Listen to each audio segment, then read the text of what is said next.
I'm Adam Ziegler, and this is a Crucible in 10 minutes. The Crucible takes place in Salem, Massachusetts during the 1600s. During this time, the Salem witch trials were going on, and I think it's safe to say that not everybody was completely sane. These trials were a series of accusations by the people of Salem who were convinced that the devil was actually loose and roaming around in Salem. The townspeople actually believed that others were conjuring with the devil and practicing witchcraft. These accusations led to many people either being killed or hanged. Those who confessed witchcraft were set free, while those who didn't confess were actually hanged. This influenced many people to confess to witchcraft in order to live, which made the whole situation much more believable than it really was.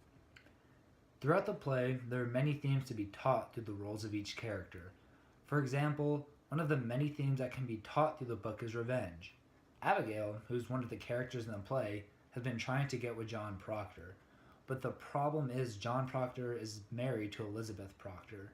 As the audience finds out during the course of the play, Abigail used to be some sort of maid for the Proctors, but this all ended when Elizabeth caught the two in action.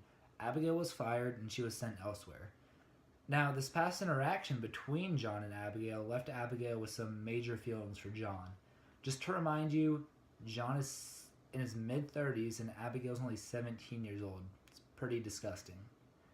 But now Abigail's accusing Elizabeth of witchcraft in order to get Elizabeth killed, so in her world she can live happily ever after with John Proctor.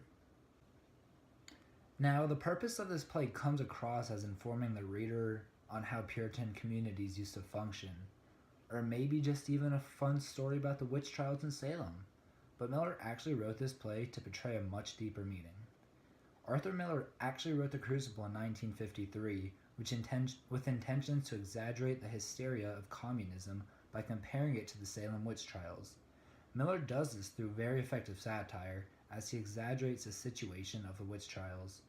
Miller compares the trials to McCarthyism, which was a period of hysteria during the Cold War in which hundreds of Americans were investigated, arrested, and blacklisted for alleged communism. Sounds exactly like what happened in Salem, right? Act 1 starts off in Reverend Parris's house as he's sitting over a bed weeping. As it turns out, Parris's daughter Betty is sick and what seems to be paralyzed. Her eyes will not open and she will not get up. There are many people in the room at this time, including Parris's slave Tituba and Abigail. There seems to be some talk about what could possibly be wrong with Betty, when someone says it may be due to unnatural causes, in other words, witchcraft. Now, with Reverend Parris being the minister of Salem, he dismisses this case immediately, as he will not have these accusations within his household. This leads to Abigail and Parris discussing the rumors of witchcraft within the town, when Parris reveals to Abigail that he saw her and another group of girls dancing in the woods. Note that the forest is said to be where the devil lives. Abigail denies these accusations of conjuring with the devil, but states they were dancing for fun. At this time, Thomas and Ann Putnam enter the room and explain that their daughter Ruth is sick and will not move from her bed either. They believe witchcraft is the cause of this. They admit that they did send Ruth to Tituba, who's Parris' slave, who they believe can actually talk to the dead. Mary Warren then enters in a panic because the rest of the town is talking about witchcraft. And all of a sudden, Betty sits up and she admits that Abigail drank blood. Abigail follows this by saying if any of the girls mention this to anybody else, Abigail will make their lives very difficult. Eventually, Reverend Hale arrives with a very large stack of books. He's believed to be a professional in the field of witchcraft and states he's going to drive the devil out of Salem. He begins to question Abigail about if she's conjured with the devil, and Abigail does admit to it, but she says it's all Tituba's fault. Hill then begins to question Tituba, and that's when the accusations pour out. Together, Tituba and Abigail accuse many other people of witchcraft, and that is the end of scene 1. The second act takes place a few days later at John Proctor's house, where John and his wife Elizabeth are conversating about the town's drama. John mentions that he was recently alone with Abigail, which frightens Elizabeth due to their past relationship. Soon Mary Warren enters and gives Elizabeth a puppet that she made while she was at the court. Mary reports that 39 people were arrested and that Goody Osborne will hang due to practicing witchcraft. Since John Proctor seems to be the only person in the town who isn't oblivious as to how stupid these accusations are, he demands Mary to go to the court and get proof of Goody Osborne practicing witchcraft. Mary refuses and follows up with the argument by stating that she actually saved Elizabeth's life that day. As it turns out, Elizabeth was accused of witchcraft, but Mary Warren defended her. Mary then goes to sleep, and here comes Reverend Hill. Hill begins the conversation by stating that Elizabeth was mentioned in court and that Rebecca Nurse was charged. Again, since John's the only sane one left, he wonders why such a pure woman would be charged for these reasons. Hill begins to question John on the fact that John hasn't been to church in a while, and Hill continues to question John and makes him say the 10 Commandments. Ironically, John remembers all of them except for adultery, which Elizabeth ends up saying for him. After that, Giles Corey and Francis Nurse arrive at the house, followed by Cheever, who arrives a few minutes later. Giles and Francis explain that their wives have been taken, and then Cheever actually accuses Elizabeth Proctor and asks if she has any poppets in the house. The poppet is handed over to Cheever, who discovers a needle inside of it.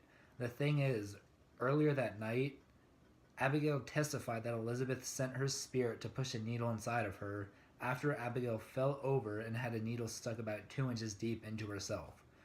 Obviously, Abigail's trying to get Elizabeth set up at this point.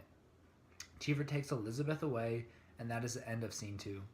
The third scene takes place in the courtroom in Salem as the trials are going on.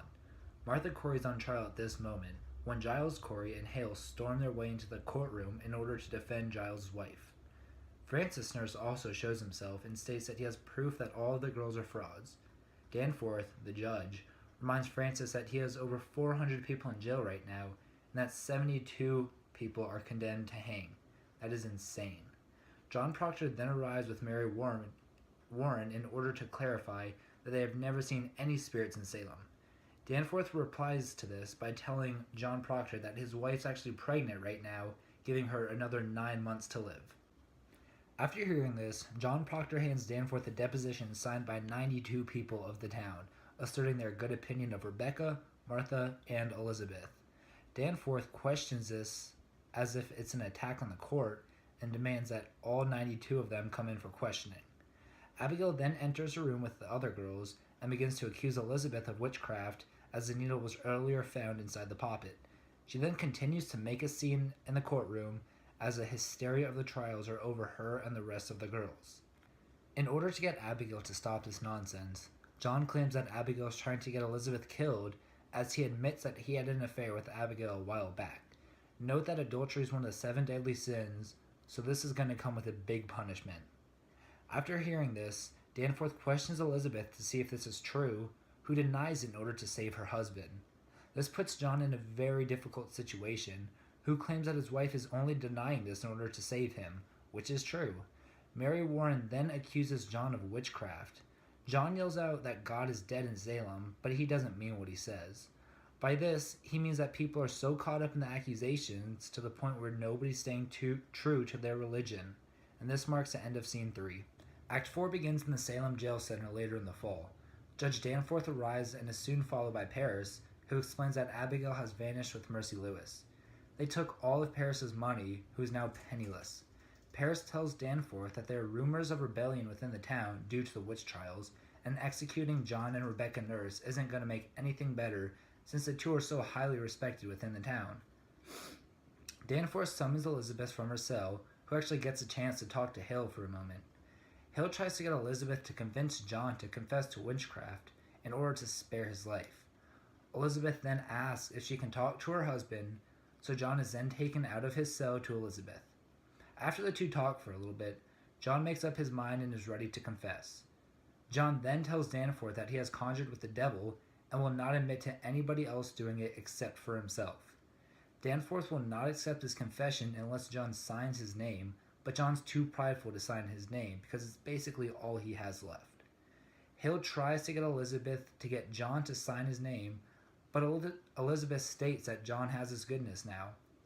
In the end, John refuses to sign his name, and Danforth takes him away to be hanged. This marks the end of the play. Alright, well, there you have it. Once again, I'm Adam Ziegler, and that was your Crucible in 10 minutes.